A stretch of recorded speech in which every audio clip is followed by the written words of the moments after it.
Bienvenidos y bienvenidas a una nueva entrevista en Crianza Natural. Soy Rosa Sorribas, consultora de lactancia y BCLC desde 2008 y formadora en lactancia y porteo desde 2003. Hoy tenemos con nosotras a Lourdes Santavalla, desde Puerto Rico. Hola, Lourdes. Saludos, buen día, buenas tardes, buenas noches, dependiendo de dónde están escuchando y sintonizando. Qué bien. Lourdes es madre, activista, consultora certificada en lactancia y BCLC, organizadora comunitaria, mentora, podcaster, agitadora y la problemática de las problemáticas. Me encanta. Sí, esa soy yo. Yo empecé como consejera comunitaria, era lo que ustedes le dicen matrona y aquí le dicen Ajá, líder de la Liga de la Leche, ajá. aunque dejé la organización, yo diría de una forma bastante vocal. Para mí es una organización bastante clasista, bastante exclusiva y deja muchas personas afuera. Y Hablaremos de eso, entonces sí. hablaremos de eso y entonces desde el 2011 soy consultora certificada en lactancia y BCLC. Este año, 2021, me toca recertificarme, tengo que sentar y tomar el examen, es el último Uf. año que te obligan a tomar el examen, dedos cruzados, que espero que lo pase de Sí, sí, nuevo. sí. Y entonces también, como dije, la problemática de la problemática es porque tengo un podcast.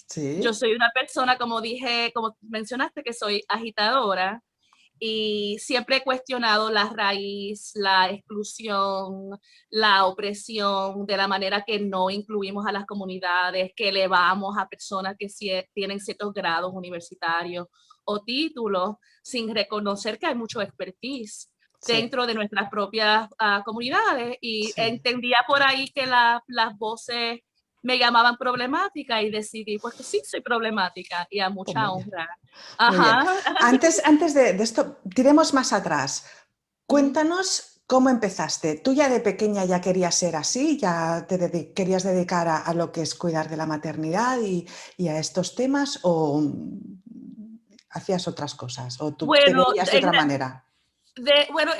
en realidad lo que se toca de la crianza y de la maternidad, no lo tenía en mi mente. Sí, mi madre me lactó cuando nadie lactaba, aunque ella me introdujo cereales a los 4 meses, que ella entendía que lo hacía bien, porque en Ujú. esos tiempos era ya a los dos Sí. meses que lo daban. Y me destetó a los 6 meses porque quería tomar anticonceptivos, la pastilla, que en ese momento Sí, no se podía tomar la pastilla y lactar a la misma vez, pero sí, yo entiendo que ella hizo lo que podía con la información que claro. tenía en este momento. Así que sí, yo siempre entendía que iba a lactar, aunque nunca vi la fórmula como algo malo o algo incorrecto, solamente Mm. que yo veía la lactancia como algo normal y natural que las personas hacen, porque mi madre dijo, bueno, yo lacté en el hospital, me trataban de obligar a dar fórmula. Hay una historia que ella hace que a mi hermana mayor le dio, era un bebé, le dio un catarro, fueron a sala de emergencia y el doctor trató de decir que era porque no estaba tomando fórmula y que estaba desnutrida. Y puede ser también por los valores que me dieron mi mamá y mi papá, porque mi papá cuenta que cuando le llegó la factura del hospital, él fue y lo peleó y dijo, yo no voy a pagar esto porque el doctor no nos dio servicio. Claro. Y pues tal vez de esa sea la raíz en algo de mi activismo, aunque mi mamá y mi papá tienen una perspectiva tal vez diferente a la mía, no siempre compartimos ideas, pero diría que sí me envolví en muchas causas sociales cuando era más joven.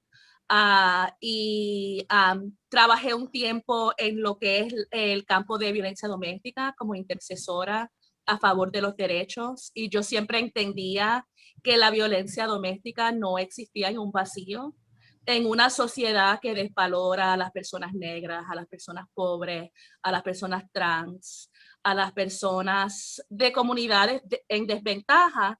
Pues si desvalorizamos, entonces es posible golpear. Eso era algo que yo siempre entendía dentro de ese campo, aunque mi trabajo era servicio directo y tal vez acompañar, siempre acompañaba. Luego trabajé en el campo de vivienda subsidiada, que aquí Puerto Rico es un territorio de Estados Unidos y hay un sistema de vivienda que le ofrece subsidios a familias que son de más escasos recursos. Ajá. Y aunque trabajaba para una compañía con fines de lucro, teníamos que hacer mucha intervención para apoyar a las familias, porque no era solamente llenar documentos para que fueran elegibles para la vivienda. Teníamos que a veces ayudar a encontrar documentos de divorcio que se habían hecho en estados sin que supieran, o en ayudarles a resolver situaciones médicas.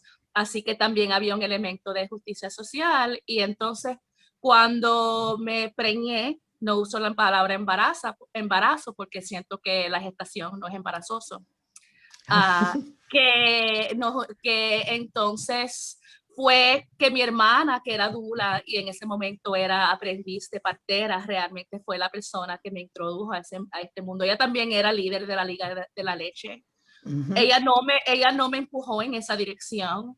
Fue algo que cuando yo iba a un pediatra que es reconocido aquí, tal vez como Carlos González sería en tu país, que trabaja prácticamente exclusivamente con familias que lactan. Si hay una o dos familias que no lograron la lactancia, lo intentaron e igual se quedaron ahí. Así que era como que el ambiente de esa consulta, y había una IBCLC que trabajaba ahí. Y ella me dijo, ¿sabes que tú harías buena líder de la Liga de la Leche? Y a pesar de que yo fui una madre, yo parí a mi hija cuando tenía 38 años, así que yo empecé tarde, Sí. pero y había trabajado como una mujer profesional. Yo dudaba mucho de mi capacidad como madre, y yo decía, pero porque mi hija se despertaba cada 45 minutos y yo la había disque mal acostumbrado a dormir con la teta, y tenía tantas dudas, y yo decía, pero ¿cómo es posible que yo ayude a otras personas si tengo tanta inseguridad sobre mi propia capacidad? Así que yo hago esa historia, voy a decir el nombre de ella, su nombre es Rita Aparicio.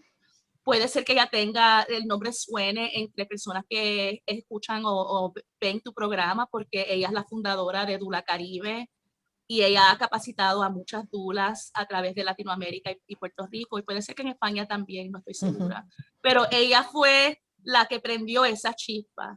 Y realmente cuando yo facilito grupos de apoyo, tal vez sea como nuestras abuelas que te dicen la misma historia cada vez que tú las ves, pero yo siempre hago la historia de Rita, que era una mamá con muchas dudas, y vino una consultora en lactancia que era líder también, y me dijo, tú harías buena líder de la Liga de la Leche. Y hago esa historia porque creo que nos cae a nosotras esa responsabilidad de identificar a esa persona insegura, a esa persona que tal vez no tenga el grado universitario, pero quiere ayudar, y decir, ¿sabes qué? Yo veo esto en ti y creo que tú serías buena líder o buena cacica, que es lo que tenemos ahora en la organización donde yo trabajo. Ajá. Tienes un podcast fantástico, lo estoy escuchando muy a menudo y es, no sé, porque es muy personal, pero también es muy informativo y muy coherente, ¿no? ¿Cómo se te ocurrió montar este podcast? Bueno, mi hermana escuchaba podcast desde hace años, pero yo no escuchaba podcast. Y hoy tal vez con ella, pero no conocía el mundo de los podcasts. Y empecé una relación con alguien que escuchaba podcasts, y por la mañana como que tenía la bocina con el podcast tocando, etcétera. Y ahí creo que eso como que prendió el interés. Y en el mismo momento, una amiga me compartió el enlace a un podcast que ya no existe, que evolucionó, que se llamaba Bichacú, solamente por el mensaje que llevaba ese día, porque ella tenía un podcast que era todos los días a las 7 de la mañana y duraba 7 minutos. Y ella por prácticamente, creo que no sé si fue 1 año y medio o 2 años, ella hacía ese podcast, y había mensajes positivos, pero también había muchos mensajes de emprender. Y ella seguía diciendo, si tú quieres montar tu negocio, tienes que hacer un podcast. El podcast es donde está, incluso si tú vendes prendas, si tú vendes zapatos, si tú eres agente de seguro, el podcast es lo que hay. Y me inspiró tanto el mensaje de ella. Ella ofreció un curso, presencial, y obviamente esto fue antes de la pandemia, esto fue en el 2019, y ella ofreció el curso presencial y yo dije, yo quiero tomar este curso. Y yo tenía la idea de Problemática Media, que es como que la sombrilla bajo la cual empecé este podcast, pero yo pensaba que yo me iba a enfocar en historias de personas problemáticas. Ajá. Como yo, esa era mi idea. Pero en el curso de podcasting, ella dijo, no, tú vas a hacer tu podcast acerca de lo que tú dominas y lo que tú mejor conoces. Y la realidad es que conozco yo mejor que la lactancia. Claro. Y entonces, pero yo decidí, por lo menos desconozco, puede ser que exista, pero recientemente escuché que alguien hasta lo escucha que no habla español, porque dice que hay muy pocos podcasts que tratan el tema de lo que es la lactancia interseccional. Sí. Entonces yo trato de no solamente hablar de la lactancia, pero sino del entorno social y de la discriminación, de cómo marginamos a ciertas comunidades y cómo podemos mejor ofrecer servicios si hablamos acerca del racismo, acerca del clasismo, etcétera. Vamos a contextualizar, ¿no? Explícanos un poco cómo está el tema de la lactancia en Puerto Rico, porque entiendo que la situación tanto política como el Estado Libre Asociado de Estados Unidos, como la situación de la pandemia, hace que sea especial, ¿no? ¿Puedes contarnos un poco para que la gente de otros países pueda entender mejor desde qué punto estamos hablando? Bueno, Puerto Rico es, como tú dijiste, un estado libre asociado, que eso es un término muy lindo para una colonia que tiene una constitución, pero que todo su futuro depende de las decisiones de Estados Unidos. Por ejemplo, yo no soy estadista, yo no me meto en eso, pero puedo decir que han habido, ha salido el pueblo en las últimas elecciones a favor de la estadidad. Ahora, hay muchas personas que han dicho de la forma que se hace la pregunta en la elección, pues no te da otra alternativa. Una es, ¿quieres ser independiente o quieres ser Estado? Y la gente dice, ay, pues no queremos ser como Cuba y Venezuela, porque eso es como que el cuco, como decimos. No sé si ustedes saben, el cuco es ese monstruo que le decimos al nene, está en la esquina, cuidado que el cuco te va a coger. Sí. Pues Venezuela y Cuba son el cuco. Yeah. Pero que Estados Unidos no le ha dado ese derecho a Puerto Rico. Así y eso ha sido desde el 1898. Nosotros fuimos colonias de tu país, de España. Hubo una guerra. El premio por ganar la guerra fueron Puerto Rico, las Filipinas, Cuba. Y a las Filipinas y a Cuba le dieron su libertad. Y a Puerto Rico lo mantuvieron tal vez, o tal vez no, pero por su punto estratégico en el Caribe, como base militar, lo mantuvieron como colonia y hasta la fecha de hoy sigue así. Entonces, las estadísticas de Puerto Rico, nosotros no somos reconocidos como país por las Naciones Unidas, tampoco somos reconocidas como un estado necesariamente. Por mucho tiempo las estadísticas no se recogían. En el 2014 fue que la primera vez que Estados Unidos empezó a recopilar las estadísticas de lactancia en Puerto Rico y salieron nuevamente en el 2018 para el 2016, pero luego tuvimos un huracán, estamos en la pandemia y lo que le dicen el Breastfeeding Report Card, que es como las notas, toda Puerto Rico no salió este año. No tenemos estadísticas desde el huracán María. Por ejemplo, perdona que te interrumpa un segundo solo. Entonces, vosotros no estáis considerados pues como Hawái o como Alaska. No, Hawái y Alaska son estados. Nosotros somos un territorio. Vale. No podemos votar, recibimos algunas ayudas federales, para otras no somos elegibles. Podemos servir en el ejército de Estados Unidos, pero no tenemos el derecho a votar por presidente. Y hay ciertos beneficios que tampoco nos otorgan. Y otro caso importante es que el país está en quiebra. El país trató de declarar la bancarrota antes del huracán y el Tribunal Federal determinó que no podía hacer eso, que no tenía el derecho porque no es un estado, es un territorio. Hay también una ley de cabotaje, el Acta Jones, que desde el 1898 dice que cualquier bien que llega a territorio de Puerto Rico tiene que salir de un puerto de Estados Unidos. Así que si yo quiero ordenar algo de la República Dominicana, que literalmente queda como vamos a decir, 200 kilómetros por barco de mi país, tiene que llegar de Florida. Lo mandan de República Dominicana a la Florida para llegar a Puerto Rico. Y han dicho que la deuda nacional de Puerto Rico es equivalente al dinero que hubiera ahorrado el país si no existiera esa ley de cabotaje. Pero son asuntos políticos bastante complejos. Pero Pero en tus podcasts, por ejemplo, recuerdo uno que comentabas el tema del WIC, que sí que tenéis, digamos, este Sí, beneficio.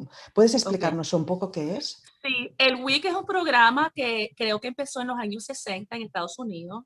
Era un programa dirigido a madres y niños. Ahora han expandido a incluir a cualquier criador. Así que padres, o ahora en el 2021, pues sabemos que hay criadores no binarios o de otras identidades de género, pero que ofrecen un dinero suplementario para familias en riesgo de desnutrición. Ujú. Desde la gestación hasta los 5 años de edad de la cría. Ajá. Y sí, lo que dan son vales de alimentos. Y los vales los puedes llevar a tiendas para comprar alimentos que ellos entienden que es para beneficio de la familia. Ahora, en términos de tener verduras y frutas y cosas frescas, no tanto, un poquito en años recientes, pero dan mucha leche de vaca, dan habichuelas, como nosotros le decimos a los frijoles, Sí. dan arroz, sí le dan fórmula a los infantes que toman fórmula. No le dan la cantidad completa, pero el WIC de Estados Unidos es el consumidor mayor de fórmula en todo el mundo. Sí. En todo el mundo. Así que el gobierno federal de Estados Unidos compra más fórmula que ninguna compañía, que ningún país, que nadie. Es una relación interesante. Y Pues sí. entonces uno es elegible por ingreso, no es tanto como algunas de estas ayudas que son para familias bien debajo del margen de pobreza, pero sí son personas que no están exactamente al ingreso mediano. Y a diferencia de muchos estados donde tal vez 15, 20, 25% de la población participa, el 85% de los menores de 5 años en Puerto Rico participan del programa WIC. Eso Para es darles mucho. una idea de cuál es el entorno económico. Y también hay una tasa alta de desempleo. Como somos territorio de Estados Unidos, tenemos la ventaja que las personas pueden emigrar a Mm. Estados Unidos sin tener que tener ningún tipo de documentación inmigratoria, Mm. porque sería como mudarte de Alaska a Hawái o Claro, como mudarte de Nueva York a la Florida, claro. pero porque no hay trabajo. Las personas de edad reproductiva no hay trabajo. Así Ya. que realmente hemos visto una baja en nacimientos en Puerto Rico, mientras que en otros países vemos que nacen más bebés. En Puerto Rico se iban las personas de edad reproductiva durante el tiempo de Zika, que Sí. fue en el 2018 y el 2019. La política oficial era no tengas bebé. Ya. Eso era la política. Y a quien identificaban en la gestación con el virus, tenían que ir una vez al mes a centro médico para pruebas de sangre. Supongo que te podías negar, pero no lo veo muy fácil. Ya, Así ya, ya. que hubo un año, creo que fue entre el 2018, no, perdón, esto fue antes de la pandemia, entre el 2015 y el 2016, que bajó la tasa de nacimiento como 25%, algo, y no sabemos, hay muchas estadísticas que no sabemos, porque hay muchas personas que se fueron luego del huracán, en el 2017 tuvimos un huracán Sí. devastador, el huracán María, se fueron muchas personas, pero yo conozco muchas personas que se fueron y volvieron. Ya. Diría que como una cuarta parte volvió, porque intentaron y tú sabes que en Estados Unidos no es Disney, las calles no están pavimentadas en oro. Ya. Aquí tenemos muchas dificultades, pero tu abuela tal vez te cuida a tu muchacho si quieres ir a trabajar o tu vecino, y allá en Estados Unidos tienes que pagar cuido y cuesta más que a veces tú pagas más que tres cuartas partes de tu salario en el cuidado de tus hijos, que de lo Ya. que uno se pregunta, ¿vale la pena trabajar? ¿Vale la pena Claro. irse? Sí. Sí, sí, sí. Me sorprendió porque en uno de tus podcasts hablabas sobre la alimentación complementaria y comentaste precisamente esto de que por WIC daban, ahora no recuerdo qué nombre decías tú, los tarritos Los con potes, los ajá. potes, sí, Ajá, ¿no? pues lo que aquí hablamos un español muy fino, le decimos baby food.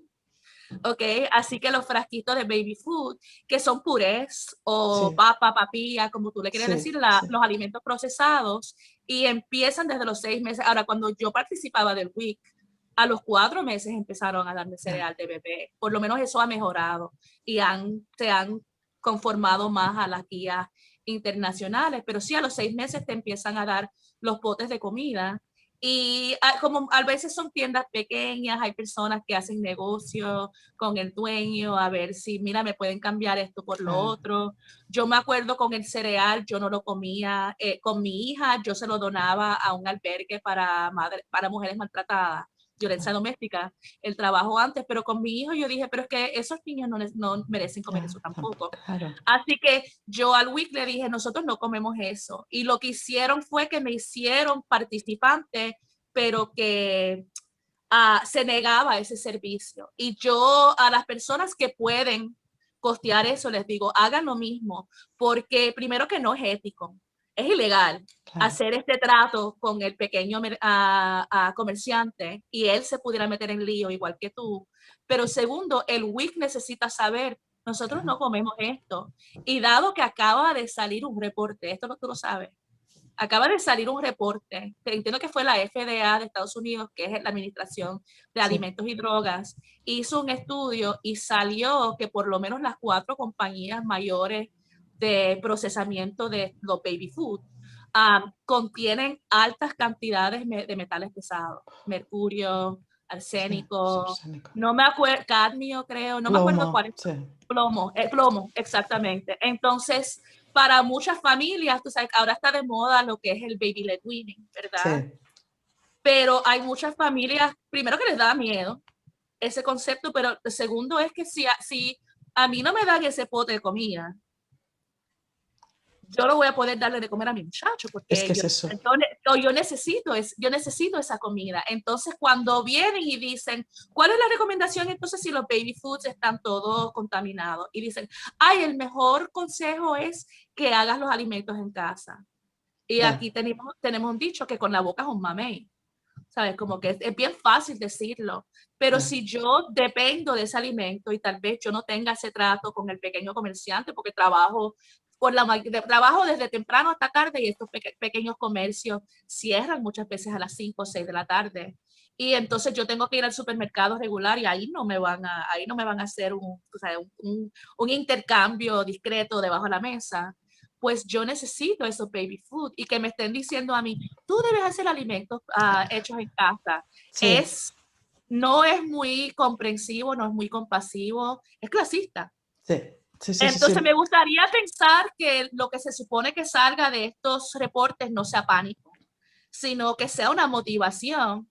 Igual que tú puedes abstenerte de recibir el cheque del WIC, tú puedes decirle a las compañías, cambien lo que están haciendo porque mi bebé merece no tener que comer veneno. Y además, ¿quién me garantiza a mí que una zanahoria que yo compre en el supermercado o un pepinillo tampoco esté lleno de plomo y mercurio y cadmio y arsénico? Claro. Dentro de este contexto que nos estás explicando, también tenéis una característica diferenciadora, que es que tenéis más situaciones de emergencia que tenemos en España y en otros países de habla hispana.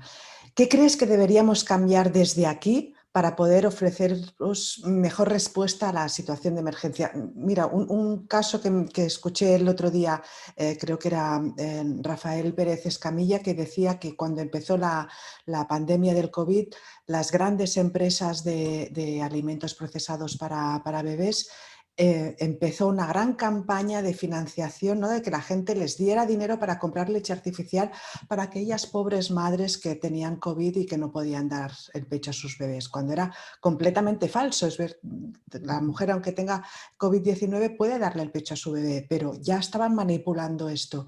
¿Qué podemos hacer desde aquí para eso, para ofrecer mejor respuesta cuando tenéis una situación de emergencia?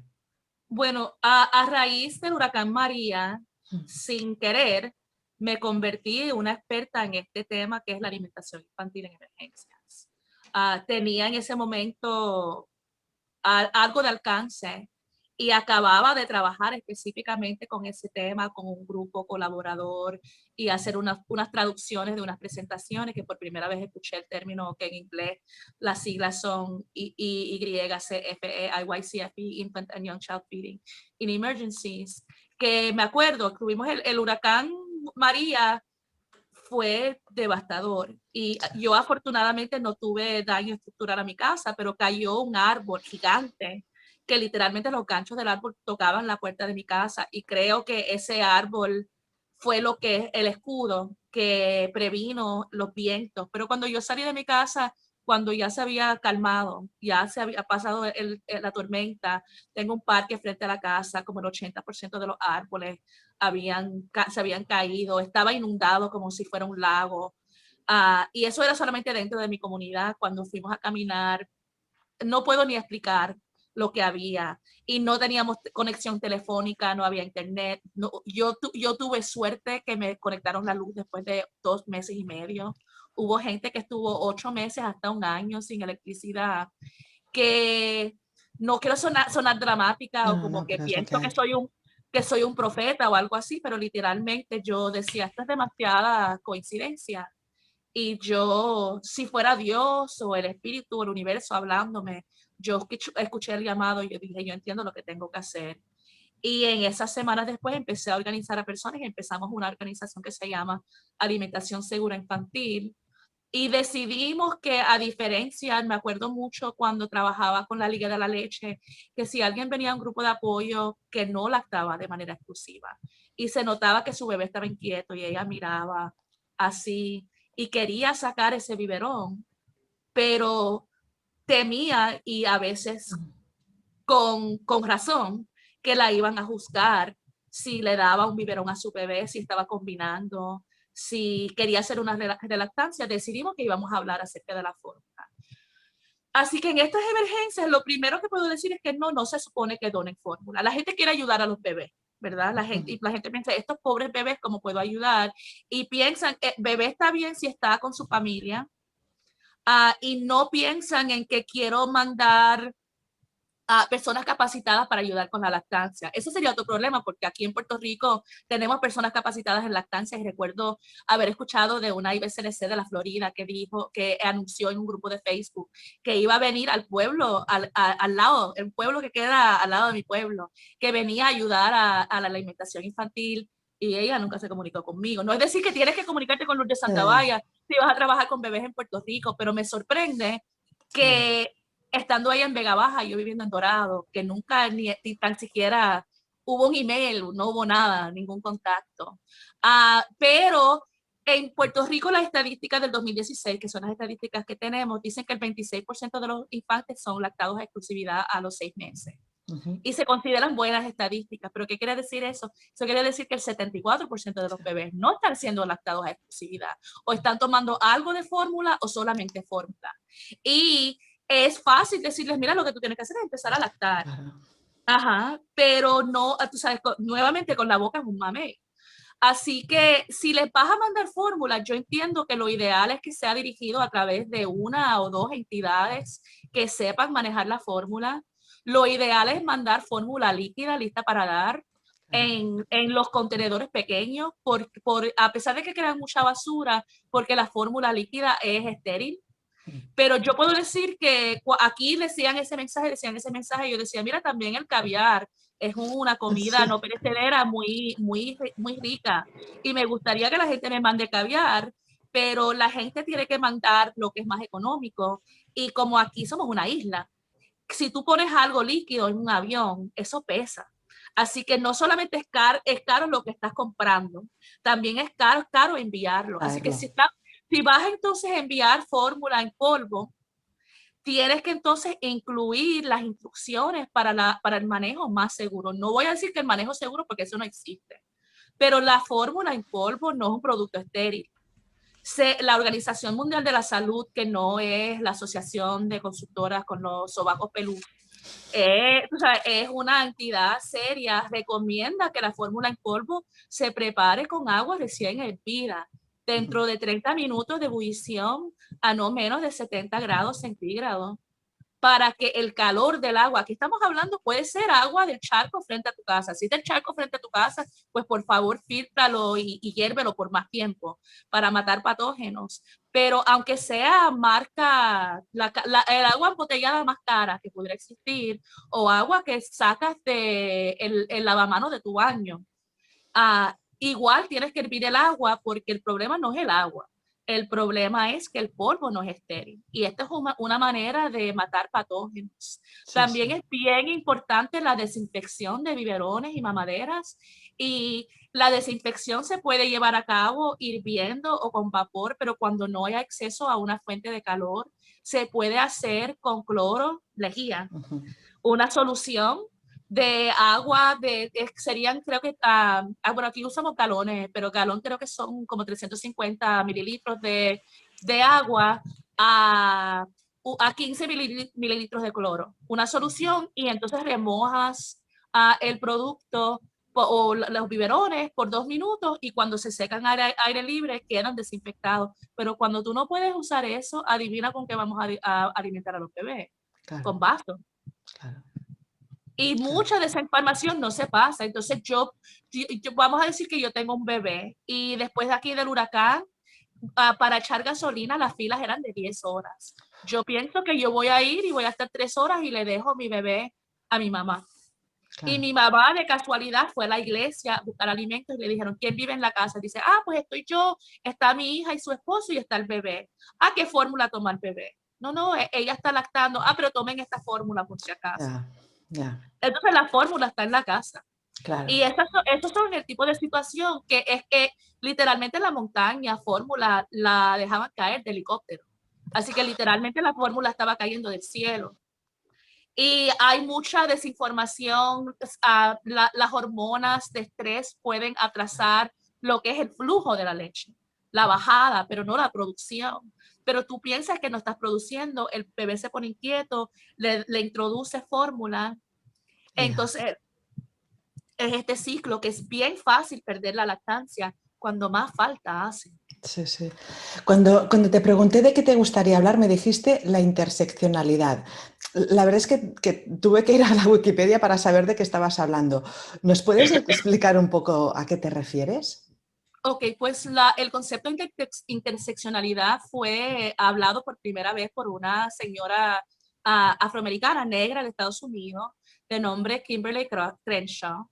Y sabes que a veces hay personas que tienen una desventaja social, vamos a decir, o son discriminadas, vamos a decir personas negras, personas pobres, personas de la comunidad LGBTQ, y que se enfocan en su propia opresión, pero la realidad es que hay un punto donde todas esas opresiones se interseccionan, como que se encuentran y hay personas donde se solapan. Yo puedo ser negra y lesbiana y pobre, yo puedo ser blanca y discapacitada y tener y pobre como unos ejemplos. Entonces, tengo estas diferencias que se solapan y nadie necesariamente tiene una ventaja sobre la otra persona, pero es importante hablarlo. Es importante hablarlo porque, como le dije, ¿cómo vamos a aumentar las tasas de lactancia en Puerto Rico si el 85% de las personas participan del programa que más consume fórmula? Sí, tienen un programa de lactancia y es muy bueno. Una de ustedes, pero también ahí las consejeras del WIC tienen las manos atadas, no pueden hablar de muchos temas, no pueden hacer manejo clínico. Pero que para mí que tenemos que hablar de estos temas porque igual que si permitimos el racismo, estamos permitiendo la violencia contra la mujer, si estamos permitiendo que estas compañías buitres entren a las comunidades más desventajadas, tenemos que hablar acerca de por qué eso se relaciona al racismo, por qué hay más personas en Estados Unidos de raza negra o de etnicidad hispana que están muriendo del COVID-19. Sí. ¿Por qué es menos probable que un bebé negro sea lactado? Y si no hablamos de esos temas, ¿cómo podemos esperar que la persona con todas las ventajas del mundo logre su alimentación ideal? Porque ayer yo entrevisté a alguien para mi podcast que es psicóloga, que tomó clases de parto, que se preparó, pero le dio una condición durante su parto que la separaron de su bebé por 1 semana y media. Y ella no ha podido todavía lograr esa lactancia soñada. Entonces imagínate a alguien con mucho privilegio versus alguien que no tiene ese privilegio. Claro. Y la fórmula cae del cielo. Claro. Me decías también que es importante aplicar esta lente, ¿no? Cuando se trabaja con la lactancia. No sé si lo entendí mal y si es así, ruego que me disculpes, pero cuando escucho hablar de chest feeding en lugar de breastfeeding, es como si me clavaran un alfiler en los pezones, ¿eh? O sea, nos guste o no, la glándula mamaria está en el pecho. Y entonces, para mí, la idea de usar chest feeding se refiere a separar la idea sexual de los pechos en la lactancia o de separar una idea femenina. No sé, seguro que es ignorancia mía y ruego que me disculpes, pero me da la sensación como que el patriarcado vuelve a arrebatarnos algo puramente físico del sexo femenino, ¿no? O sea, cual sea el Sí, pero género. ahí yo te puedo decir es que yo creo que hay una percepción errónea, Eso, porque explícame. nadie que está hablando de ampliar el lenguaje está diciendo dejen de decir esto, ¿ok?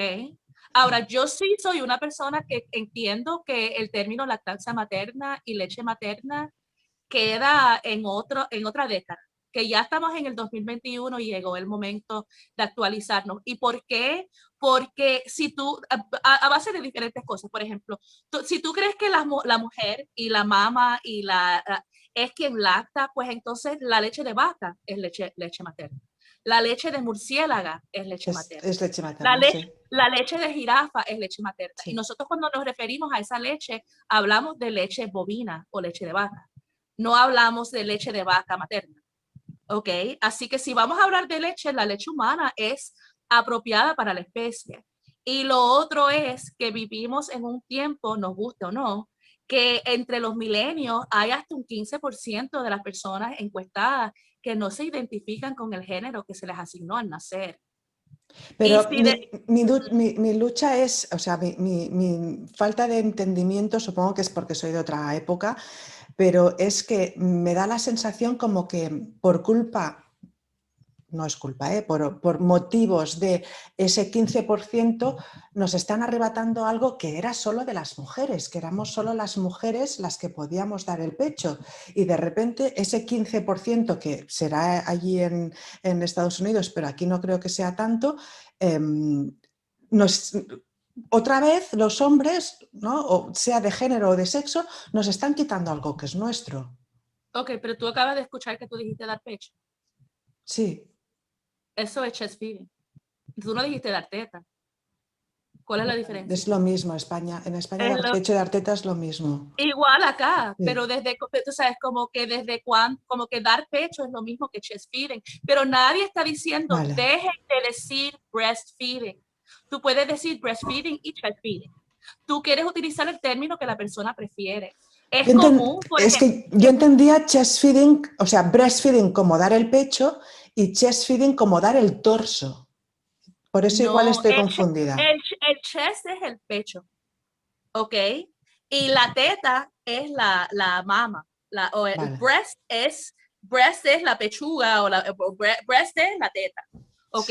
Así que decir chest feeding para nosotros en español no es algo muy diferente. Sí puede Vale. ser la gente resista el concepto de decir persona lactante en vez de madre lactante, Sí, sí. pero tú puedes decir madre o persona lactante, tú no tienes que dejar a la mujer fuera de la ecuación, pero ya en español nosotros decimos dar pecho. Eso ya es parte de nuestra cultura. En inglés, pues, ahí es que tal vez la gente se sienta un poquito incómoda, pero nadie está diciendo, vamos a dejar de decir breastfeeding. No, están diciendo, incorpora el término chest feeding, así que puedes hablar breastfeeding and chest feeding. Y Vale. cuando hables directamente con la persona, porque si yo estoy hablando con una persona, le estoy dando consejería, y ella me dice mi leche materna, yo no la voy a corregir y decir, mira, muchacha, ese término es obsoleto y ahora decimos leche humana, no porque ella obviamente se identifica como madre y se refiere a su leche como leche materna. Entonces, yo no voy a invalidar a esa madre, a esa mujer en el Claro. contexto individual, pero cuando yo como profesional y yo como especialista en lactancia hable de la lactancia, yo voy a hablar de la lactancia humana. y voy a hablar de la leche humana y voy a hablar de madre o persona. Yo no voy a dejar a personas fuera, yo voy a utilizar lenguaje más inclusivo. Y yo creo que es un mito del que el patriarcado quiere que estemos peleando acerca de los términos para que puedan enviar potes de comida envenenada y decir que están siendo generosos. Mientras que nosotros estamos peleando sobre semántica. ¿Sabes? Que lo que queremos hacer es usar lenguaje que incluya a personas. Y lo mismo, imágenes. Cuando yo te digo, hay una pareja que llegó a visitarme ayer, ¿qué tú ves? ¿Qué tú ves en tu cabeza? Ahora Tú ya ves, me da igual. te da igual, pero la mayoría de nosotros pensamos en un hombre y una mujer, son blancos, son flacos, son lindos, son físicamente capacitados, nadie tiene ninguna discapacidad o depresión o una diversidad neurológica o funcional. ¿Ok? Eso es lo que vemos, que tenemos que empezar a hacer más representación y como que hablar y mostrar que realmente estamos disponibles para todas las comunidades, porque es bien fácil trabajar con ciertas comunidades y hay otras comunidades que no es fácil alcanzarlas y solemos a decir que es su culpa, en vez de reconocer que es un asunto complejo, muy complejo. Sí. ¿Cómo crees que podemos resolver esta diferencia tan abismal entre, ¿no?, lo que dices tú del estereotipo de la pareja blanca, esbelta, ¿no?, preciosa y el resto, que son el 99,9% del resto de la humanidad que no son así? Porque es que además le doy vueltas y pienso en el Reino Unido, que yo he vivido allí, o en Francia también, que también tienen muchos problemas de racismo y de esto, ¿no? Pero a pesar de que tienen muchos problemas, al menos en la atención al parto y la lactancia y la crianza, no parece que haya esas diferencias tan graves como hay en otros países, ¿no? Bueno, en parte, yo de lo que yo sé es que yo estaba escuchando, esto es interesante que menciones a Francia, porque yo escucho un podcast,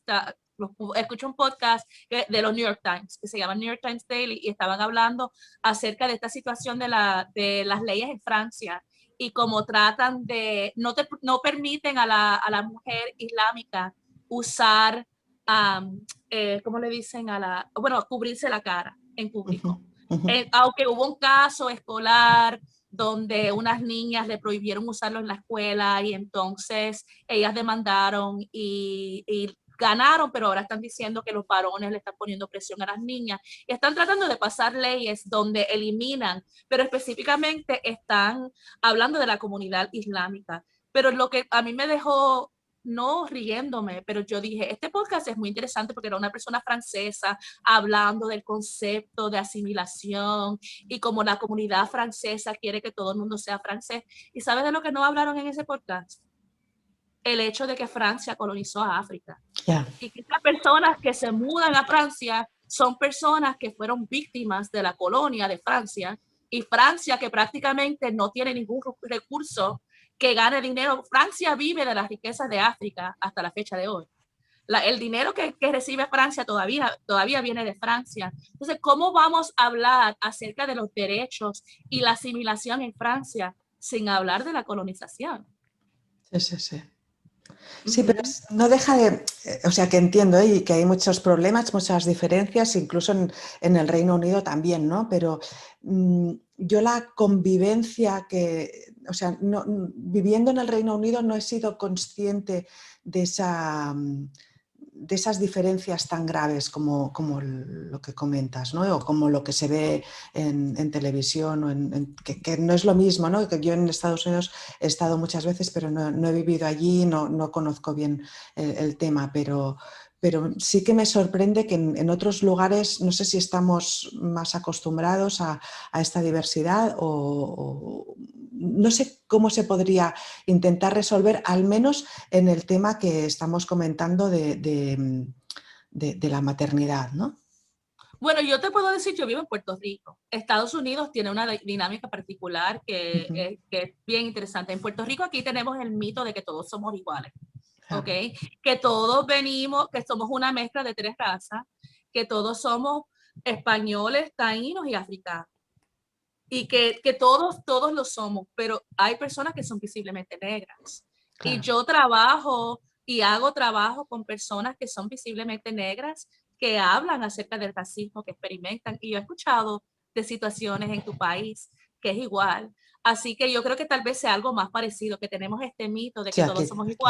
iguales y que no es tan marcado como en Estados Unidos. Sí, Estados Unidos es un lío, ¿ok? Ya eso lo sabemos, pero eso no exenta al Reino Unido. Ah, Te no, no, no, no, pregunto, eso no, eso y, no. no, y en muchos de nuestros países no estamos recogiendo estadísticas. En Estados Unidos recogen estadísticas de que si la persona negra, de que si la mortalidad según raza, comunidad, mientras que no sé si lo hacen en España. En Puerto Rico no recogen esos datos, aunque Étnica le ha estado poniendo presión al registro demográfico, recoger esas estadísticas. Lo que yo sí sé es que cuando tú piensas, hace poco yo vi una cumbre, yo no voy a decir el nombre, una cumbre que era de lactancia y tenía como 30 personas que estaban presentando. Y hubo una persona visiblemente negra en ese panel y era en español. ¿Ok? Sí, o que Entonces, todos sean hombres. También se ha visto cumbres de lactancia sí, que todos son hombres. Perdón. Sí, exactamente, todos son hombres o no es una persona que se identifica con la comunidad LGBTQ. Entonces, ¿cómo esperamos que una persona trans negra indocumentada busque servicios para su lactancia si sabe que la mayoría de las personas van a verse como las personas que dieron esa cumbre? claro. Pero de todas maneras, tengo una amiga que es enfermera IBCLC, que trabaja en un hospital donde van, bueno, es un hospital público, ¿no? Y van muchas mujeres migradas.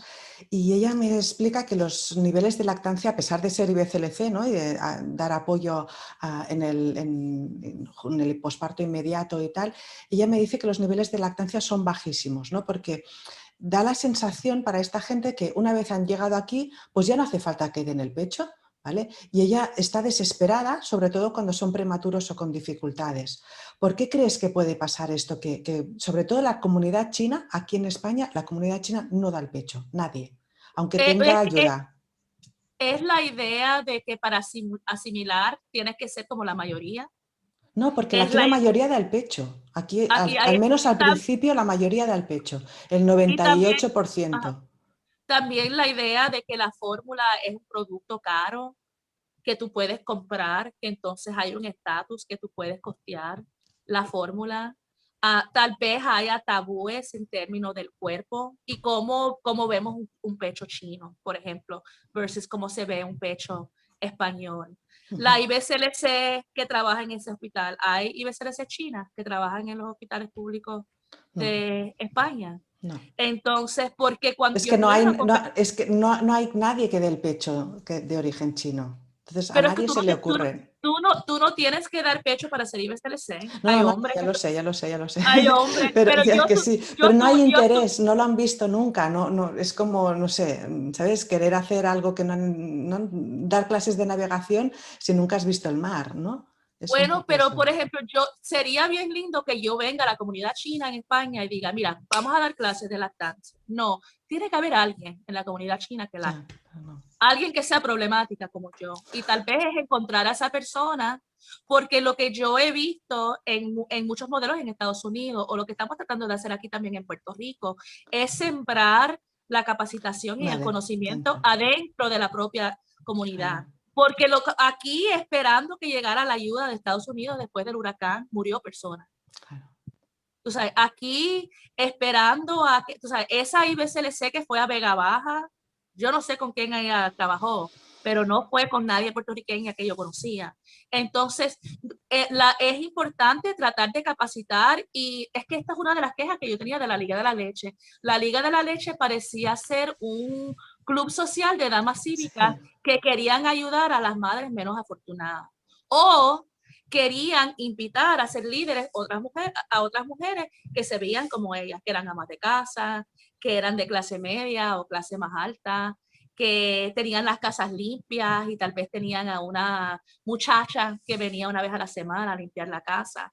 No aunque sí, o sea, hay sus excepciones, pero que realmente estamos llegando como los salvadores, que mira, yo llegué a la comunidad china y me da mucha pena. ¿Qué le pasa a estos chinos? Que ellos no, y no, yo sé que tú no estás diciendo eso, pero esta actitud de que tú sabes, ¿qué le pasa a la comunidad china? No, yo aseguro que pudiera ser empezando a hacer contacto con un anciano y que sea hombre, porque ese anciano tal vez recuerde cuando su madre le dio pecho a él y sea una persona que tal vez entonces identifique que se pueden empezar a hacer actividades con las personas en gestación, empezar a crear liderato adentro de esa comunidad, pero primero se tiene que establecer algún tipo de confianza, que ellos, porque tú sabes, como que cuando llegan al hospital público para hablar con esa IBCLC, ya cuando Es tenían tarde. 3 meses de gestación, ya sabes, como que yo te dije, yo sabía que yo iba a lactar cuando era niña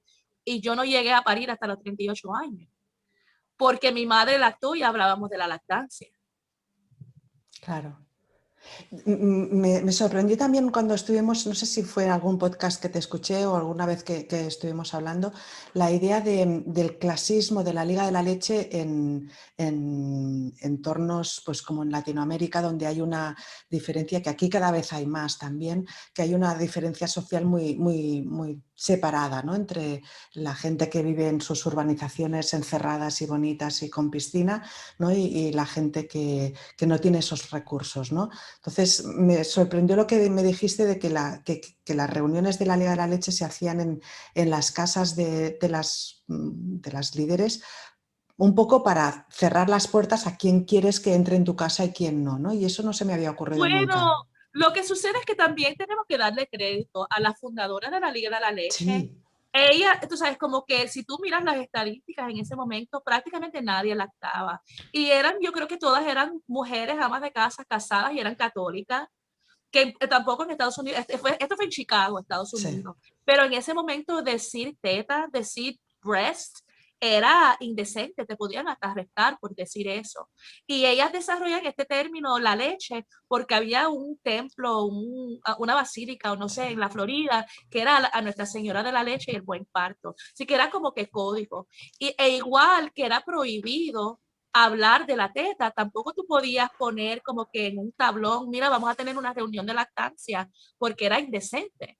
sí, sí, Dar sí, sí, pecho y enseñar tu panza gestando, todo eso eran temas prohibidos. Entonces se promovía este modelo de que tú invitaras a gente que tú conocieras a tu claro. casa, porque entonces se alejaban de estos posibles cargos de indecencia, porque era una preocupación real. Pero ¿qué sucede? Eso fue hace 60 y pico de años. Muy bien que le funcionó y que eran radicales, esas mujeres eran radicales, ¿ok? Ahora las vemos como estas señoras, estas doñas canosas, Sí, viejas, no son obsoletas, no son obsoletas, pero la sociedad ha evolucionado, ¿ok? Todavía estamos teniendo reuniones en nuestras casas que solamente invitamos a nuestras amigas. ¿Cómo esperamos que esa madre china llegue a mi casa? claro. ¿Ok? O estamos empezando a hacer reuniones a la hora que cierra la fábrica, en el barrio, en la iglesia de personas, estamos identificando a personas. Esa historia de Rita que me dijo, tú harías buena líder. Sí, ¿Quién es la Rita que está ayudando a las familias chinas para decir yo? claro. Sí, sí. Y cuéntanos un poco también, ya para acabar, el tema de los grupos de lactancia, porque en España hay muchísimos, o sea, hay desde federados, asociaciones ya, digamos, con cierto con ámbito legal incluso, vaya, que no son dos amigas que se juntan en casa de alguien o en el parque, sino que ya son asociaciones que organizan incluso charlas, congresos, etcétera. Y hay muchísimos. Pero a mí me da la sensación, no sé si es porque estoy muy lejos y no lo veo, pero que en Latinoamérica hay pocos grupos de lactancia y los pocos que hay son de la Liga de la Leche. ¿O estoy muy confundida? Yo sé que existe, honestamente de España no sé mucho. Yo creo que como que en todos los lugares, por ejemplo, aquí en Puerto Rico está la Liga de la Leche, ahora está Alimentación Segura Infantil, que es la organización que yo confundé. Y la realidad es que le hemos comido los dulces a la Liga de la Leche. No para, o sea, no para decir yo soy, pero que No, en no, realidad no. yo creo, porque yo creo que es este modelo que es más inclusivo, que eso es lo A que eso me suena, porque refiero. tenemos memes, tenemos cosas actualizadas, como que tratamos de llevar ese, tú sabes, TikTok, llevar ese mensaje que atrae a la juventud. Ya yo soy una vieja, pero que en Latinoamérica la Liga de la Leche sigue teniendo esta reputación de ser una asociación de damas cívicas y tiene cierto prestigio y que ellos te están haciendo un favor al Claro, permitirte a ti hacer voluntariado, que te están haciendo un favor, mientras que nosotros decimos, wow, quieres ser una voluntaria, ven para acá, y claro. a veces ni lo hacemos bien. Es posible que haya diferentes grupos que no los conozcamos, que están en crecimiento, y tenemos que ver, así está tratando de expandir sus servicios también para llegar a Latinoamérica y a Estados Unidos, a la comunidad latina en Estados Unidos, para tratar de tener más alcance, pero que a veces con mucha resistencia.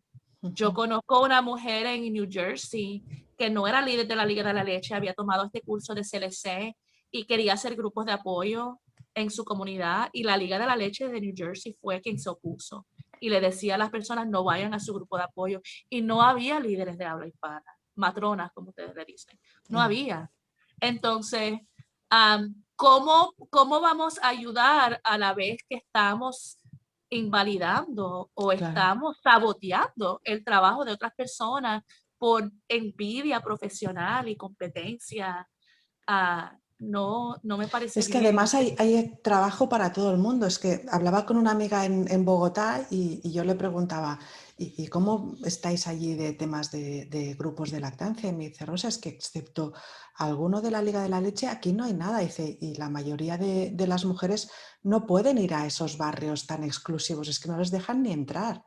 Entonces, no hay grupos y yo no llego a entender cómo no hay gente, pues como has hecho tú, ¿no? De organizar tu, ¿no?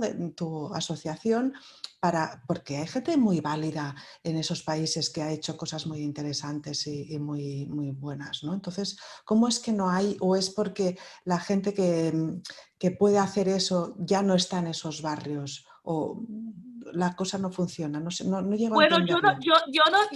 tampoco puedo dar la respuesta. Yo creo que a veces es miedo, a veces es resistencia, porque igual que me decían problemática, yo puedo decir que yo iba a la reunión de la coalición o el grupo colaborativo que era convocado por el Departamento de Salud, donde invitaban a diferentes profesionales en lactancia, y yo abría la boca y era como que me miraban y entonces seguían hablando, como si fuera una mosca, ajá, o como que Ah, dijera, ay, qué mosca más linda, ok, pues ya. como decía, y entonces que también en parte, y yo le decía a la mafia, y yo tenía este sueño de que yo quería ser profesional de la salud, y yo quería abrir una clínica.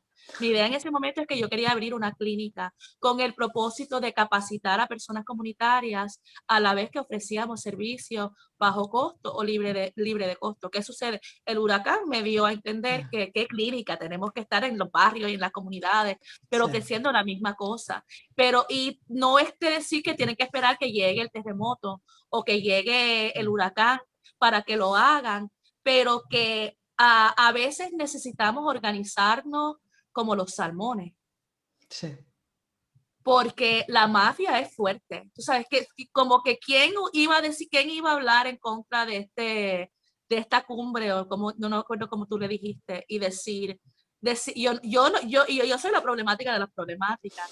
Que si yo hubiera entrado y decir, pero mira dónde están las personas negras, Claro. o quién está hablando acerca de la lactancia en la comunidad lésbica, o en la comunidad transgénero, porque primero que era algo organizado en otro país, pero como que bastante batalla yo tengo aquí, Ya. pero tenemos que seguir organizándonos, porque si esperamos a que vengan los salvadores, Ah, no, es que vamos es a seguir eso. esperando, vamos a seguir esperando. ¿Qué estás haciendo ahora? ¿Das consulta privada? ¿Estás trabajando en alguna colaboración? ¿O qué estás haciendo? Bueno, mi trabajo principal es con alimentación segura infantil, así que cuando hago una consulta, lo hago en nombre de así. Ujú. Cobramos entrenada a un precio módico, que es $40. dependiendo de la capacidad. Yo le digo a las personas, si me quieres dar $1,000, me puedes dar $1,000. No me han dado $1,000 todavía, pero si me quieren, o sea, si solamente pueden pagarme $10 o algo, o sea, como que eso yo lo hago.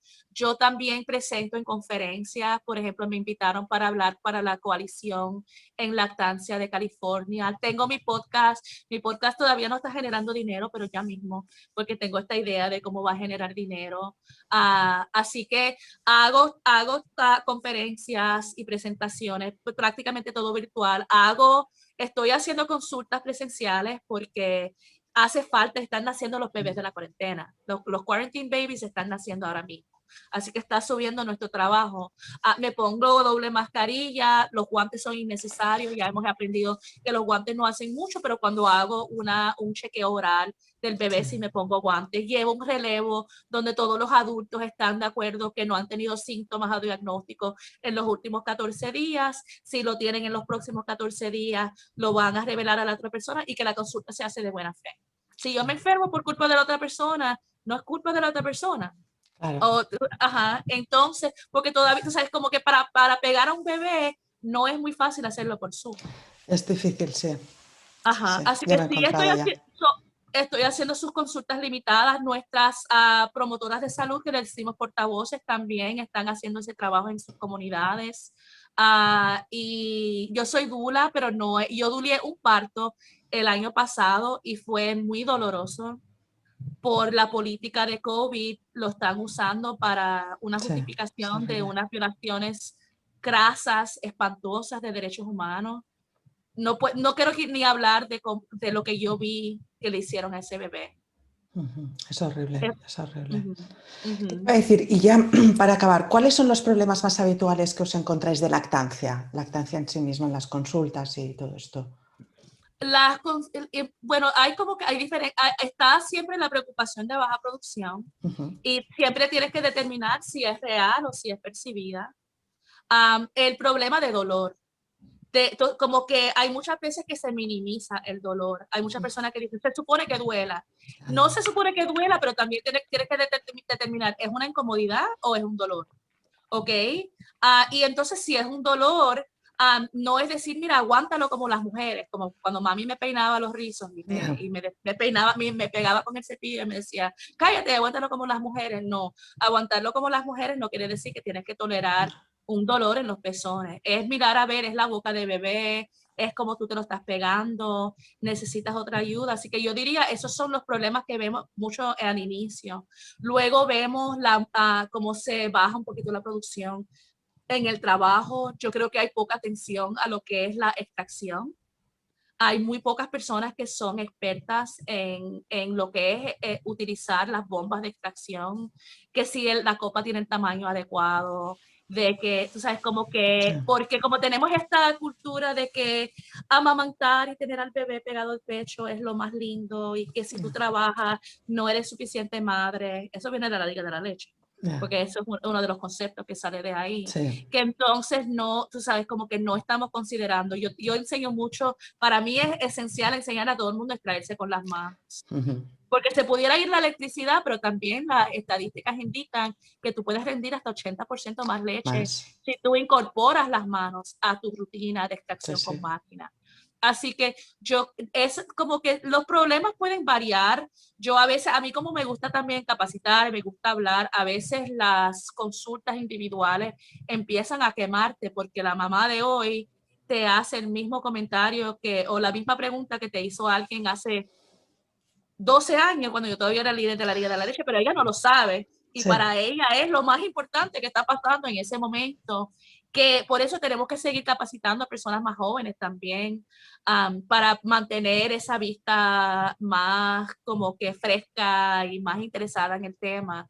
Pero que sí hay variedad, hay variantes sutiles. El puertorriqueño también, sabes que dicen que aguantamos la R, decimos ajos, como el francés, que dice que posiblemente también hay más frenillo lingual aquí que posiblemente en otros países. Y como que esta cultura de que vamos, tú puedes, no te quites. Tú necesitas más que una cheerleader. Tú sabes, tú necesitas apoyo especializado y validación. Y ahora mismo en la pandemia hay una pandemia de depresión, Ujú. sea posparto o no. Yo Claro. soy yo y estoy deprimida. Sí, sí, sí, ¿no? Y por lo que dices, lo que está pasando en los paritorios y el trato después de las familias es increíble, sí, sí, sí. Pues no sé si hay algo que te gustaría comentar que no te haya preguntado, porque hemos hablado de muchas cosas, pero no sé si hay algo que quisieras comentarnos. En realidad yo creo que cubrimos mucho, porque hablamos de la interseccionalidad, Sí. hablamos de la alimentación en emergencias, hablamos de la capacitación comunitaria, hablamos de nuestros propios prejuicios Ujú. y hablamos de la mentoría. Así que realmente creo que cubriste todo lo que me apasiona. Qué bien. Pues Ujú. nada, ¿Puedo decir, por favor, el nombre de mi podcast? Porque no lo claro, mencionamos. Es sí, sí, sí. Teta y Pecho, Lactancia Interseccional. Lo he estado haciendo por ya como un año y medio, pero acabo de grabar el episodio 69 ayer. Y entonces, que va a subir en estos días.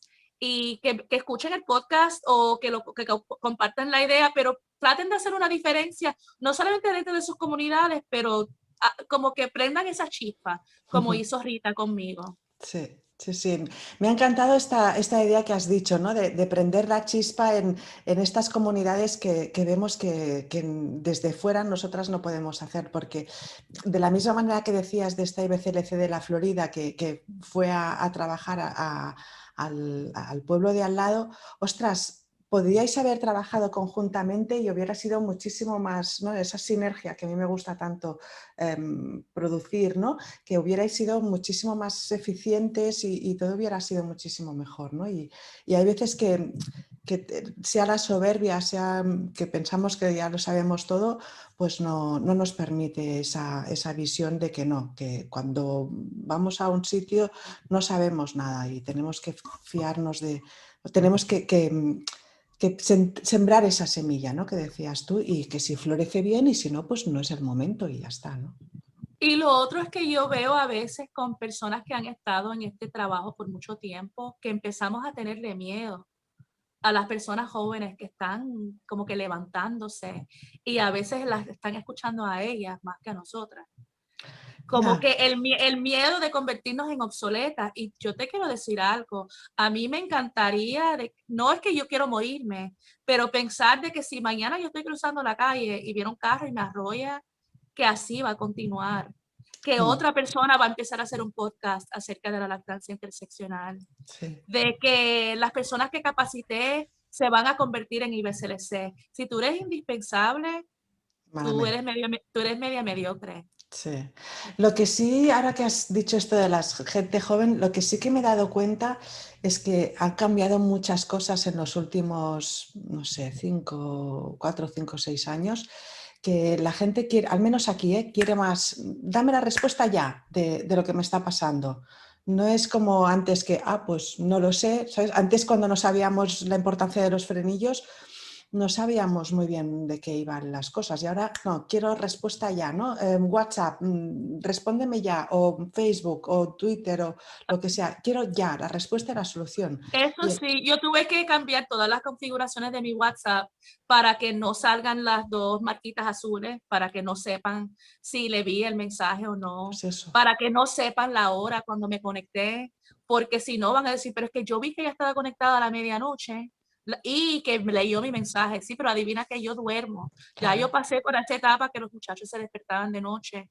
Así que pero tenemos que validar. En mi organización le decimos, mira, no pueden hacer consultas por WhatsApp. Le pueden responder y decir, mira, te voy a llamar. Si la persona dice, mira, yo no tengo señal aquí, no puedo hablar, por favor escríbeme, pues entonces a esa persona contexto. Pero también a veces es ayudar a esa persona a entender la lactancia, tienes que pausar y respirar. Te voy a tratar de dar la respuesta rápida, pero no hay una pastilla mágica que te ayuda con la producción. Y la gente siempre ha estado buscando la pastilla Sí, mágica para la producción. sí, sí, Tú lo sabes, sí. desde siempre estaban buscando la Sí, pastilla rápida. sí, pero ahora me da la sensación que todo es más inmediato, todo es más rápido. Entonces, como que que nos exigen y las cosas, o igual yo soy muy vieja y ya no puedo ir a este ritmo, o realmente creo que las cosas no tienen que ser así, ¿no? Que necesitan su calma, su tiempo, o sea, que el bebé no va a esa velocidad, ¿no?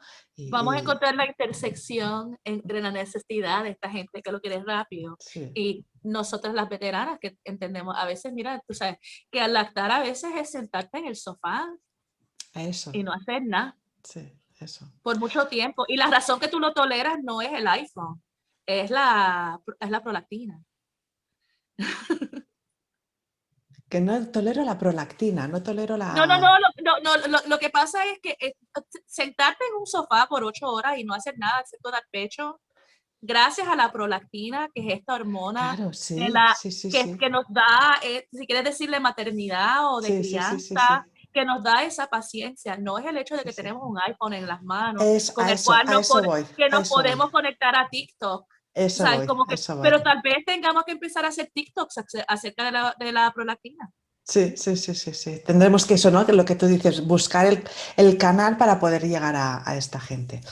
Pues nada, muchísimas gracias Lourdes por tu amabilidad en dedicarnos tu tiempo. Ha sido extraordinario, de verdad que he disfrutado mucho por estos conceptos y ideas que hasta que no te he conocido, pues los conocía, pero no sabía cómo se llamaban y cómo eran.